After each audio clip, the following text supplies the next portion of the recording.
I'm sorry. I didn't get a video done yesterday. For some reason, my PC was just... I don't know. I'm buying a new one soon, and everything will improve. The quality of camera, the quality of production. I mean, not that I need a new PC to get some thumbnails, but we'll get there some point. We'll get there at some point. I do have somebody who obviously works for EGL who will be able to do this. It's just a case of finding him when he has time. And when he does have time, I will grab him and we will get thumbnails, we'll get graphics, and all that shit everyone else has that I currently don't have. Unfortunately, you just have to put it on my miserable but mostly happy face. Anyway, of course, we didn't do one yesterday because of the PC issues, but we're going to quickly cover yesterday's games, just to get through them. You know, they're not necessarily fresh in the mind of everyone anymore, so I don't really want to harp on about them too much. A couple of good results in there, of course, but realistically, we'll talk about last night's games more. So let's quickly go over what we did see the other night, which was Reciprocity against Midnight to kick things off, and arguably the best series we've seen, full stop, in the Pro League so far this year. What a game. Backwards and forwards between these two, and it comes down to a ridiculous play by Wuskin to keep Reciprocity in the last map, with 3 and then 4 kills. Of just things he shouldn't have got, but realistically, you know, Reciprocity plays so much better. Midnight seemed to be faltering a little bit. You know, we had Envoy on Spitfire, and I just don't know if it's a case of, you know, I was chatting to Envoy, and we were saying, look, we expect you to smash the rest of the week. We think you'll go and beat him. I don't know if I've just put too much pressure on him, but either way, I think, you know, Reciprocity looked really good in this series. Midnight, not so much. URU against Gen G, not too much to chat about, I think. You know, it's a game we expected Gen G to win. They did go on to win that one. They look a scary team. OG versus Red. Now, this one is not something I necessarily expected. I honestly thought Red's respawn would be too much for them, especially with the sub. I mean, don't get me wrong. When they have Dashi, I would put OG above Red. I mean, even more so now. The fact that they won it without Dashi, they won it with Zuma. You know, Red, not exactly where they want to be right now, and we'll talk about their result last night, apart from 2 nights ago as well. But realistically, I think I've got faith in Red to get better, and they will get there. We've seen so many, like, just little bits of brilliance from them to tell us that they are going to be a very good team again this year. OG, again, though, what a testament to them and Zuma so far of how they've done. And I think, honestly, they've got to be happy with how it's went. And, you know, beating Red was a big milestone to make with this team without Dashi. It was really, really good result for them. Obviously, we've seen the result from last night as well, which we'll go on to talk about. But OG against Red, OG won that one. LGVEG, which is the battle of the winless teams, was an LG win. And LG looking better, has to be said, and especially last night, which we'll talk about. But I'm so worried about EG. I really, really am. I think that they absolutely make a couple of changes come March. Potentially even get their sub in, because God RX, we know he's a good player, so maybe bring him in to have a stab at it, because, I mean, nothing's going right for them right now. It's looking very, very difficult. I don't feel like they've got an easy game to finish. Not 100% sure. I'll check, because I've got them all written down as per usual. But I said that's the review of not last night's games, but the nights before, because I didn't do a review. But we're going to concentrate now on day 3, week 2. Reciprocity against UYU was the first game that came up. And honestly, probably a pretty disappointing result for Reciprocity and their fans. You know, I thought they'd walk away with that one. I always thought it would be a close game, but in my mind, I think that's a poor result for Reciprocity, especially when they pride themselves on being very, very good S&D team. It goes to last map, it goes to S&D. Hacienda, a map that they're typically pretty good at, and they faltered. I mean, full props to UIU. They have just really got better and better as the 2 weeks have went on. Obviously integrating methods in there instead of spoofs. But you know, a lot of people really didn't want to see UIU succeed, I should say, because of how that whole thing went down. However, you know, props to them. They've looked really, really good. It's a good result for them. It's a, you know, a team that's in and around where they were. So they, you know, it's good to get the wins against the teams around where you expect them to finish. Just because of win-loss, that sort of thing. Obviously, win-loss, and then when you go up against them, if you're drawing on results, then obviously you take the lead in that instance. But yeah, disappointing for Reciprocity, of course, because it went to a last map search and destroy, and you expect them to win that one. But the first search and destroy was pretty close as well. Proto, I want to give a shout out to him. He was sensational in that last search and destroy, and really was one of the big reasons why UYU walked away with that one.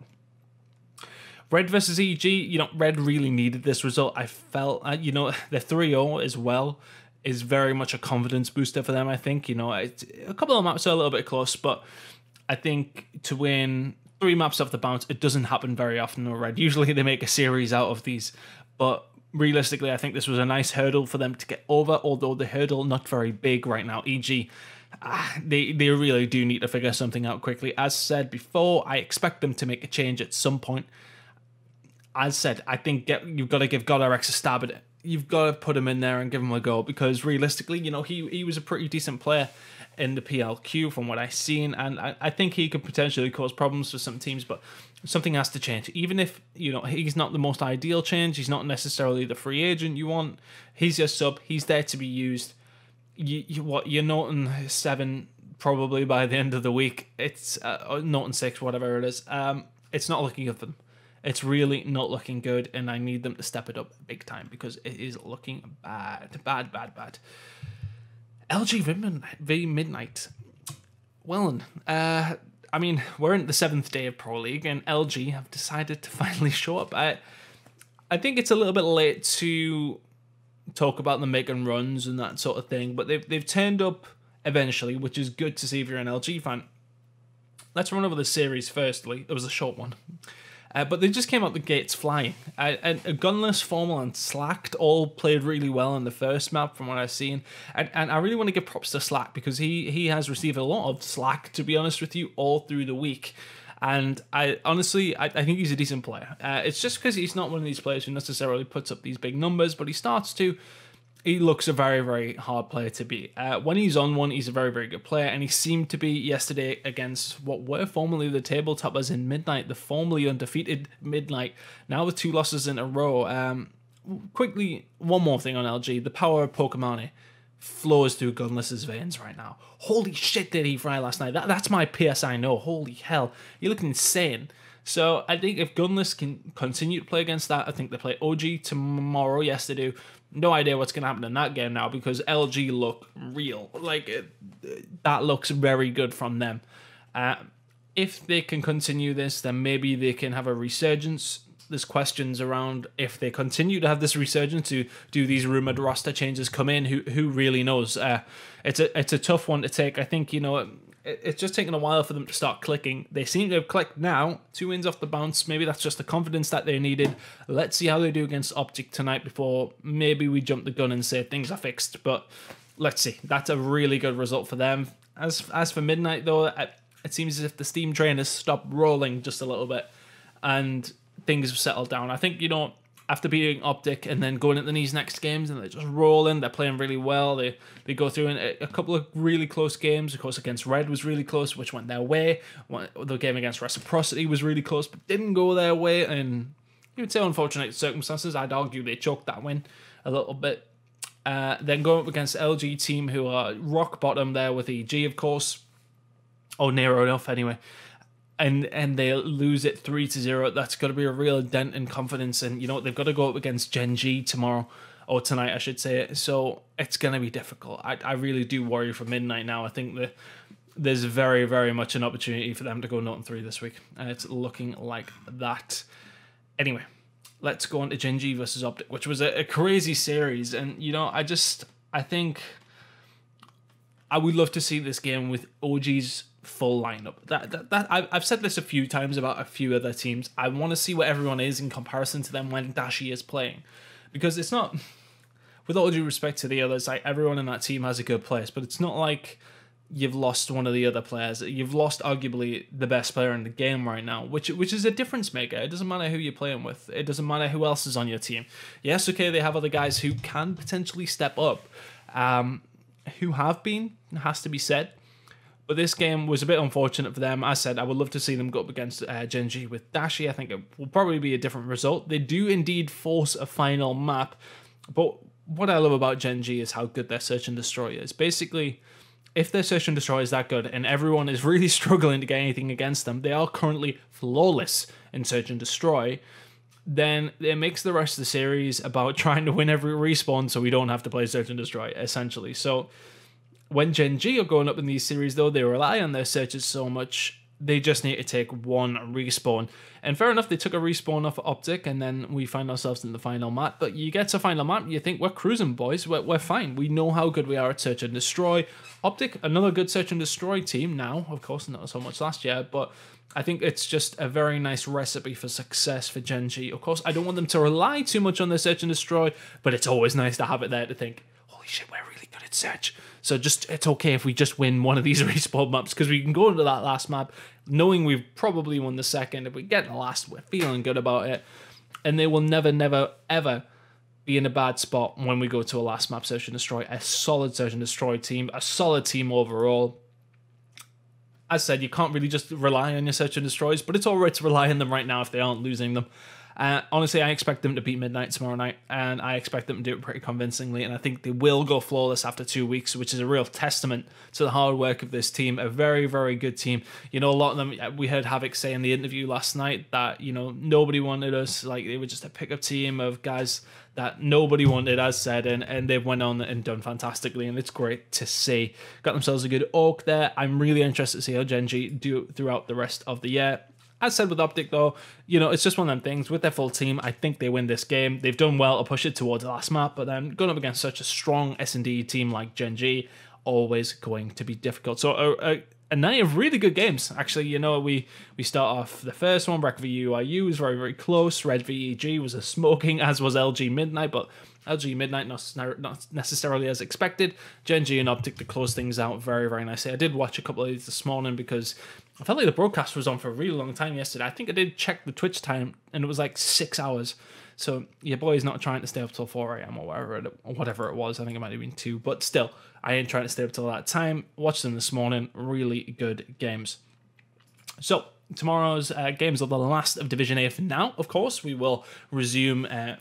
I think it's after Fort Worth, but before Fort Worth, we will be seeing Division B next week. I'm going to do a preview of that this weekend, but let's talk about tomorrow's games. We've got Red going up against UIU, which is a really big game for both. Both are poised quite nicely in the middle of the table, so it's a big game. I do think Red will take it. However, I have pretty much predicted Red to win all their games so far, and they've lost a few. Okay. But I think going up against UIU, this is a team they should be able to beat. I think they'll do it in 3-1 fashion. I think they'll win the hard points. Maybe lose the first one. Search and Destroy. I wouldn't say it's necessarily a toss-up because UIU are a better team.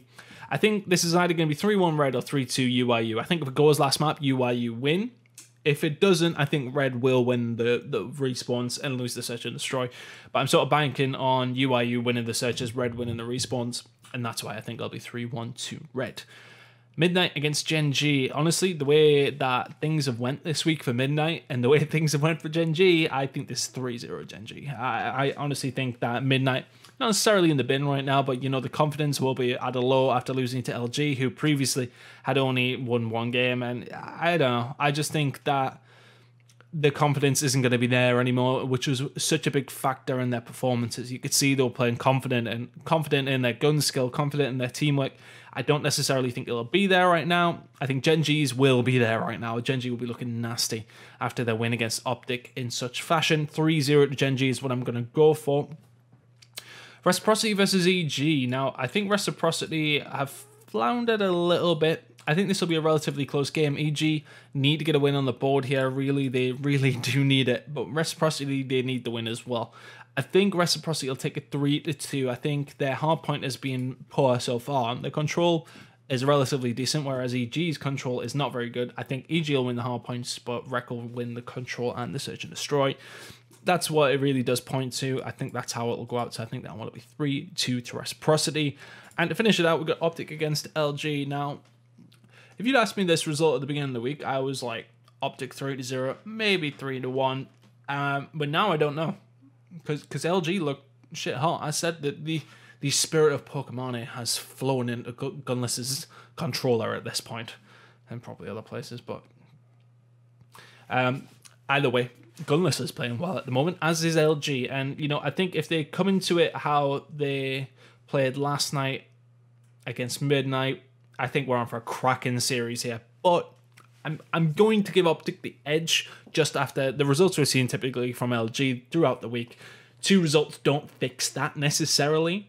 However, if they go on to win this, then hell, they're back. But if they don't, then it wouldn't surprise me. I'm going to go 3-2 to Optic. I think LG will force it on map 5, maybe 3-1. I think the respawns could definitely go in their favour, but either way, it's going to be another good night of Pro League. Of course, it is Valentine's Day, so I'll be watching it maybe full of steak and red wine, probably. But realistically, guys, it's been a great 2 weeks of Division 8. We've got the last games tonight. We're going to do a review at the weekend of the second week, see where the table's at after 2 weeks, and sort of break down the results from tonight as well. So we've got one more video coming on Division A. We're going to have a preview of Division B coming before that starts on Monday, and yeah, plenty more content to be coming, guys. Keep an eye out for that. Click the subscribe button and put the notifications on as well. They'll let you know when the videos are going up, usually around 6 or 7 GMT each night. But yeah, let me know what your thoughts below. Give me your predictions. See, haven't had enough coffee this one. Give me your predictions below of what you think is going to happen tonight. Who do you think is going to do well? Or Midnight Done? Or LG back? Who bloody knows? Anyway, guys, we'll see you for the next video in a couple of days. Looking forward to the Pro League tonight. Catch it at around 8 PM or so. We've got a video coming on Saturday. We'll catch you then.